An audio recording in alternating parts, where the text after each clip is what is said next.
Kung lampas 60 ka na at mahilig bumiyahe, kung lampas 60 ka na at mahilig bumiyahe, may mga bagay na hindi. Sinasabi ng airport airline at kahit kami mismong flight attendants. Pero dapat mo talagang malaman dahil totoo ito, hindi biro. Ang pagod sa airport mahaba, ang lakad maingay, ang paligid at minsan parang maze. Ang bawat terminal pagdating sa eroplano siksikan, ang upuan malamig ang cabin at sobrang tuyo ng hangin na parang disyerto tinitiis na lang ng karamihan, lalo na ang mga seniors kasi polite. Sila at ayaw maging abala pero dito papasok. Ang stoic mindset sa biyahe. Hindi mo kontrolado. Ang buong sistema pero kontrolado mo kung paano ka maghahanda at paano mo aalagaan ang sarili mo at yan. Ang magbabago SA buong experience mo, welcome back. SA Channel, ako nga pala si Ricardo, 15 taon na akong flight attendant. At SA 15 taon na yon, hindi lang ako nag-serve ng drinks, nakita KO. Ang lahat, ang mga stress ng biyahe, ang mga sikreto ng airline, at ang mga opportunities na hindi alam ng maraming pasahero at kung may isang grupo ng travelers na sobrang bait, sobrang marespeto pero madalas naiiwan. Na walang tamang impormasyon mga seniors natin. Yan kaya ngayong araw hindi lang ako magkukwento, ibubunyag kayo sa'yo. Ang 15 critical tips na hindi sinasabi ng booking website, hindi ina-announce ng gate agent at hindi isinusulat sa ticket mo pero pwedeng gawing mas komportable, mas ligtas at mas dignified. Ang susunod mong flight mga tips na pwedeng makaiwas sa sakit ng paahilo, dehydration, long walks at unnecessary stress, mga tips na pwedeng magbigay sa'yo ng VIP shortcuts. Free assistance at extra na tulong na karapatan mo, hindi pabor. Kung ready ka nang maging mas matalinong traveler kaysa dati, tara simulan natin Part 1, Essential Physical and Wellness Prep. Ang katawan mo ay iba. Ang reaksyon kapag nasa eroplano ka, lalo na dahil mataas, ang altitude at sobrang tuyo. Ang hangin sa cabin, kaya ang paghahanda bago bumiyahe ay hindi lang tungkol sa pag-aayos ng maleta. Mas mahalaga ang paghahanda ng katawan para maging komportable, ligtas at hindi madaling mapagod sa biyahe. Dehydration danger at paano ito labanan kapag nasa eroplano ka, baka hindi mo napapansin pero ibang-iba. Ang hangin sa loob kumpara sa normal na paligid sa lupa, sanay tayo. Say 40 hanggang 60% humidity pero sa cabin 10 hanggang 20% lang mas tuyo PA kaysa sa disyerto ng Sahara. At kapag lampas 6 na PU ka na mas mabilis kang ma-dehydrate, mas mabilis sumakit ang ulo, matuyo. Ang lalamunan, manigas ang leeg at ang pinakadelikado, tumaba o bumagal.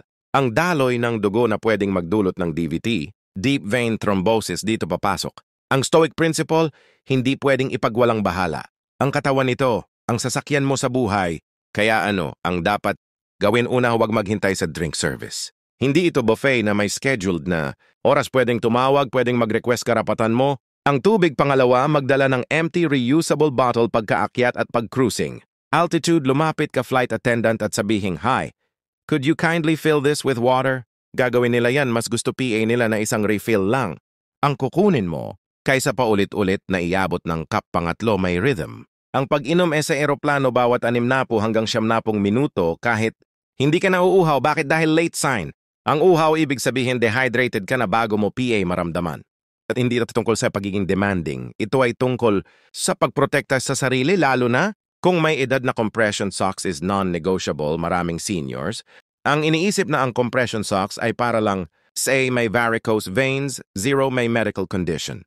Pero ang hindi alam ng karamihan, lahat ng katawan ay nagre-react sa cabin pressure, kahit bata, kahit malakas. Kung healthy flight attendant nga na nasa 30s ay nagsusot nito araw-araw, lalo na dapat ang pasahero na lampas 6 na PU, ang ginagawa ng compression socks, pinipigilan. Ang blood pooling sa binti binabawasan, ang pamamalas pinoprotektahan, ang circulation pinabababa, ang risk ng DVT at ang pinaka-importanting rule, isuot ito bago ka umalis ng bahay at huwag alisin hanggang hindi ka PA nakakaabot sa final destination. Hindi ito official statement.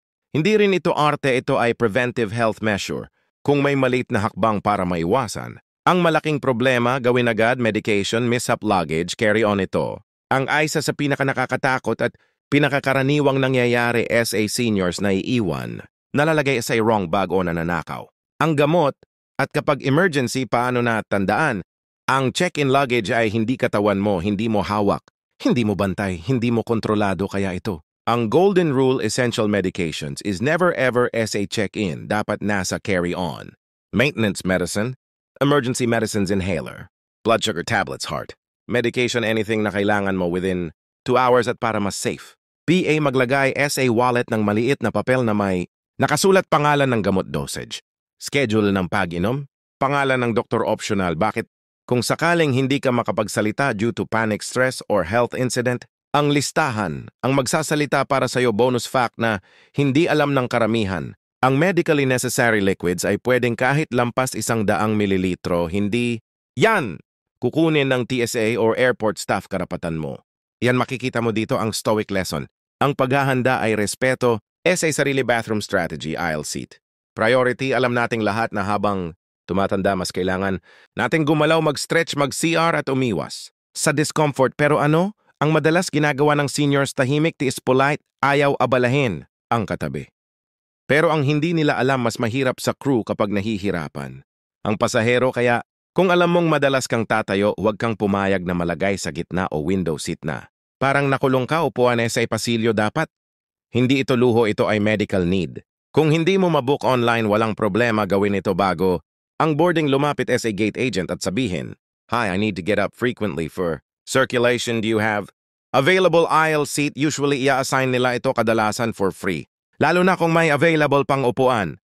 Hindi obligasyon mong magtiis, hindi required na maging abala ang katabi mo at hindi mo kailangang magsakripisyo ng comfort. Dignity is a right. Hindi ka dapat mahirapan sa buong Flight 5. Mid-flight movement kapag naabot na ang cruising altitude at patay na ang seatbelt sign. Ito ang oras na inaabuso ng karamihan, nakatulog agad o nanood ng movie ng 2 oras nang hindi kumikilos. Pero para sa seniors, hindi pwede ang long immobility. Ang cabin pressure ay may physiological effect, bumibigat, ang circulation tumitigas, ang joints humihina, ang muscle activation tumataas, ang clot risk, kaya kailangan ng intentional movement. Ito ang exact routine every hour.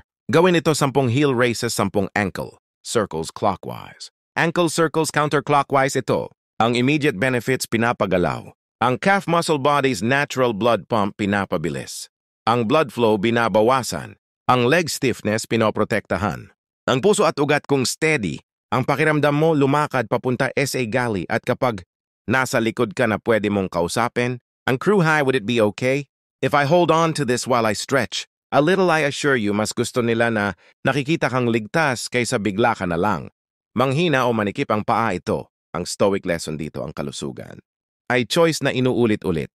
Hindi ito isang malaking hakbang, ito ay maliit na galaw bawat oras. Sa Part 1 PA lang makikita mo na hindi kailangan ng malaking pera, VIP ticket o special status para maging mas ligtas at mas komportable.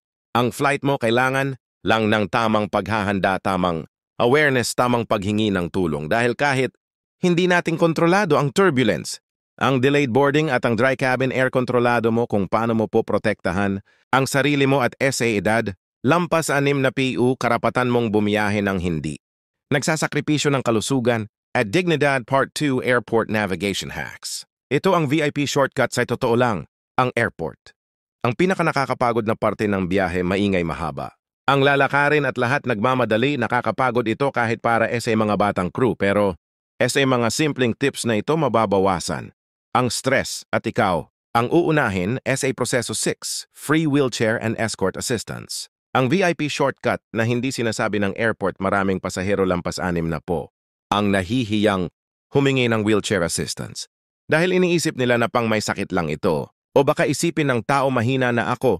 Pero ang totoo, hindi mo kailangang maging PWD para gumamit nito. Ang service na ito ay libre, federally required, at para sa lahat ng passengers na mahirap maglakad ng malayo, madaling mapagod o may kahit anong discomfort sa paglalakad sa malalaking terminal. At kung senior ka, automatic na pasok ka sa criteria. Ganito ang proseso from curb to security to gate. Ipapasundo ka sa curbside ng staff. Hindi ka pipila ng mahaba. Sa security, may dedicated lane kayo. Ihahatid ka diretso sa mismong gate mo. Ito ang hindi alam ng karamihan. Kapag naka-wheelchair ka, halos VIP. Ang treatment mas mabilis. Ang pinakamagandang part, priority boarding, dahil maaga kang dadalhin sa gate. Kadalasan isa ka sa mga unang inakyat. Wala ng siksikan, wala ng frantic na hanap ng overhead space at wala ng hirapan mula sa ibang pasahero. Kung gusto mo ng smooth snag-free airport experience, ito ang sikreto na dapat mong gamitin. Tandaan. Hindi ito pabor karapatan mo. Ito 7 TSA Care Support para SA seniors na may medical concerns. Kung may medical condition ka, may dala kang gamot o kagamitan o kung mabilis kang ma-overwhelmed, SA Security Screening merong programang hindi alam ng karamihan TSA Cares. Ang kailangan mo lang gawin tumawag 72 oras bago ang flight. Ano ang mangyayari? Mag-a-assign sila ng Passenger Support Specialist. PSS, para sa'yo ito ay specially trained na TSA officer na sasama sa'yo. Sa mismong security checkpoint, tutulong mag-explain ng dala mong items, tutulong mag-handle ng medical devices, magbibigay ng clear instructions, titiyaking hindi ka minamadali o pinapahiya at gagabayan ka hanggang matapos. Ang buong screening. Madaling salita, may sariling private guide ka. Pinaka-stressful na parte ng airport at dito papasok ang stoic wisdom, humingi ng tulong kapag kailangan. Hindi ito kahinaan, ito ay karunungan. Hindi mo kailangang makipagsabayan sa nakakapagod na proseso. May tao na naka-assign para gawing magaan ang bawat step. 8 priority boarding, karapatan mo, hindi pabor. Kung lampas 6 na puka at may kahit konting mobility issue, kahit mild lang, pwede kang mag-request ng pre-boarding. Hindi mo kailangan ng medical certificate. Hindi mo kailangan magpaliwanag ng mahaba, sabihin mo lang, "Hi, I would like to request pre-boarding. I have mobility concerns," at hindi ka tatanggihan ng gate agent dahil requirement ito ng airline. Ang benepisyo, makakaakyat ka bago, magsiksikan ang lahat, makakahanap ka ng seat ng kalmado. Hindi ka maiipit sa gitna ng aisle, makakapag-ayos ka ng bag mo ng walang pressure, hindi ka mapipilitang buhatin ang mabigat na bagay at masaktan. Ang balikat at higit sa lahat, may dignity. Ang pag-upo mo, walang pagmamadali, walang stress. Sa edad lampas 6 na po, hindi mo na kailangan makipag-agawan. May system na ginawa para unahin ka, gamitin mo ito, lalo na kung may connecting flight. Kung may connecting flight ka, ito ang pinaka nakakapagod na parte ng biyahe. Lalo na sa malalaking airport na parang buong mall. Ang laki, pero kung nakabook ka ng wheelchair service, may kasama ka. Hindi lang papunta sa unang gate, kundi hanggang sa susunod na gate mo. Ito ang ibig sabihin ng gate-to-gate transfer sa salubong. Sila sa first flight mo, ihahatid ka sa connecting gate. Hindi ka papatakbuhin, hindi ka iiwan. Sa gitna ng airport, hindi ka mawawala o maliligaw. Hindi ka may stress kung delayed ka at kung late ang unang flight mo. Ang escort personnel ay pwedeng mag-fast track sa security, pwedeng dumaan ang proseso. Hindi ka napapagod at may priority ka. Halos lahat ng checkpoint at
Comfort blankets, small pillows, eye shades, earplugs. Hindi ito ina-announce pero available ito kapag may extra stock, simple lang humingi.